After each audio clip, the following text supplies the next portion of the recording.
في العربية تصطف المعاني حاضرة أمام الناطق ليختار منها ما يعبر به عن فكرته ويرضي خياله، فتبدو كأنها لؤلؤا منظوما. بسم الله الرحمن الرحيم وبه نستعين. السلام عليكم ورحمة الله وبركاته. آؤ عربی سیکھے عنوان کے تحت آج ایک اور بہت ہی خوبصورت لفظ مختلف معنی کے ساتھ ظل یظل مصدر اس کا ہے ظلالا و ظلالا۔ آج کے سبق میں ہم عربی لفظ ظل یظل کی تعریف، اس کے مختلف استعمالات اور اردو میں اس کے مفہوم پر بات کریں گے۔ ظل کا بنیادی مفہوم بھٹک جانا، راستہ کھو دینا اور گمراہی کی طرف مائل ہونا ہے۔ یہ نہ صرف مادی طور پر راستہ کھونے کے لیے استعمال ہوتا ہے بلکہ فکری اور دینی طور پر گمراہ ہونے کے مفہوم میں بھی آتا ہے۔ الضلال هو العدول عن الطريق الصحيح اما في المعرفة والفکر و اما في السلوک والتوجہ۔ اس کا مطلب ہے صحیح راستے سے ہٹ جانا، چاہے وہ فکری ہو یا عملی زندگی میں انسان کسی راہ سے ہٹ جائے۔ تو ظل یظل کے یہ واضح مفہوم ہے۔ اب اس کے مختلف استعمالات پہ ہم غور کرتے ہیں کہ ہم اس کو کس طرح اپنے جملوں میں، اپنی تحریر میں، اپنی تقریر میں استعمال کر سکتے ہیں۔ تو آئیے چند جملوں کو ملاحظہ فرمائیں۔ مادی اور عام استعمالات لقد ظللت یا لقد ذللت دونوں طریقے سے استعمال آئے گا، یعنی کہ فعل ضرب سے بھی ہے اور فتح سے بھی استعمال ہوتا ہے۔ لقد ظللت الطریق، میں راستہ بھول گیا ہوں۔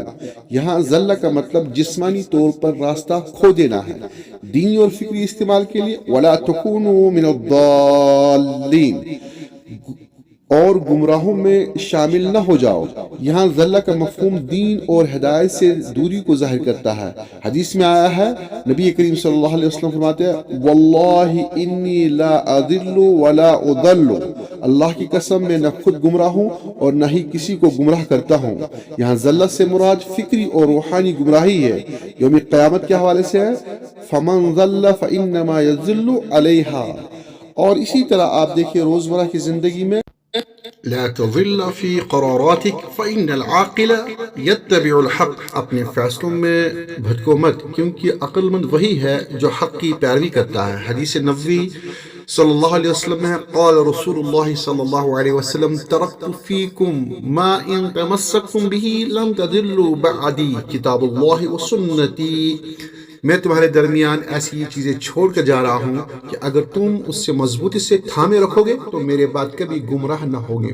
اللہ کی کتاب اور میری سنت۔ حاصل کلام یہ ہے کہ گمراہی صرف راستہ کھونے کا نام نہیں بلکہ سوچ، عمل اور ایمان میں بھٹکنے کا بھی نام ہے۔ ہدایت کے لیے ضروری ہے کہ ہم قرآن و سنت کو مضبوطی سے تھامے رکھیں۔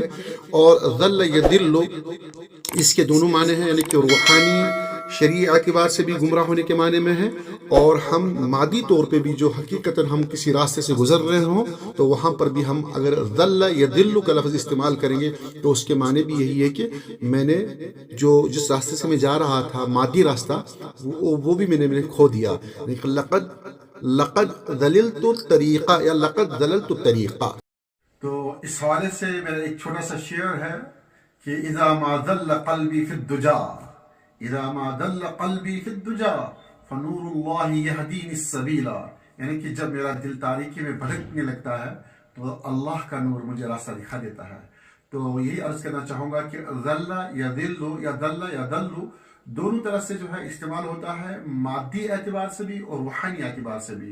مادی اعتبار سے کہ حقیقت میں ہم کو یہ راستے چل رہے ہوں تو ہم راستہ کھو دیں یا راستہ ہم بھول جائے تو اس ٹائم ہم کہتے ہیں کہ ذللت الطریقہ۔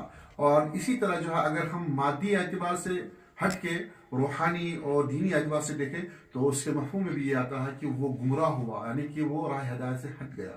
تو دونوں طرح سے آپ اس کا استعمال کر سکتے ہیں، ظل یضل کا، اور خوب اپنی تقریر میں، اپنی تحریر میں اور اپنے روزمرہ کی گفتگو میں اس لفظ سے استعمال کریں۔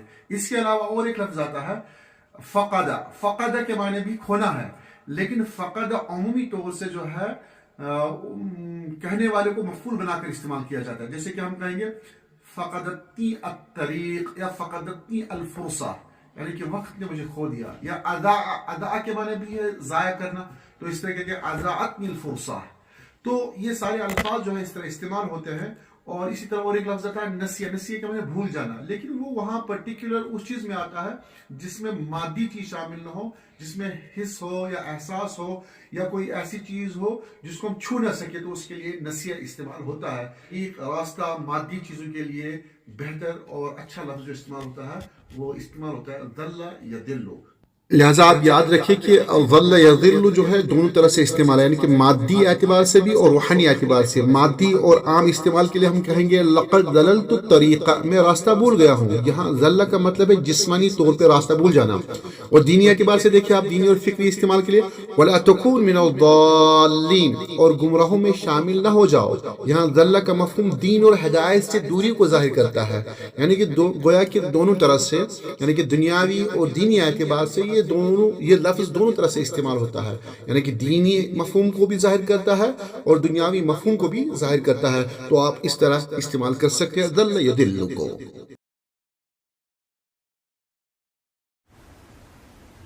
آپ سے التماس ہے کہ آئے مل کر عربی زبان و ادب کی خدمت کرتے ہیں۔ آپ کا تعاون ہی ہماری کامیابی کنجی ہے، لہٰذا ہماری چینل کو سبسکرائب کریے، اپنے دوستوں میں اس ویڈیو کو شیئر کریں تاکہ آپ عربی زبان کی نشر و اشاعت میں ہمارے معاون ثابت ہو۔ اللہ ہم سب کا نگہبان۔ السلام علیکم ورحمۃ اللہ وبرکاتہ۔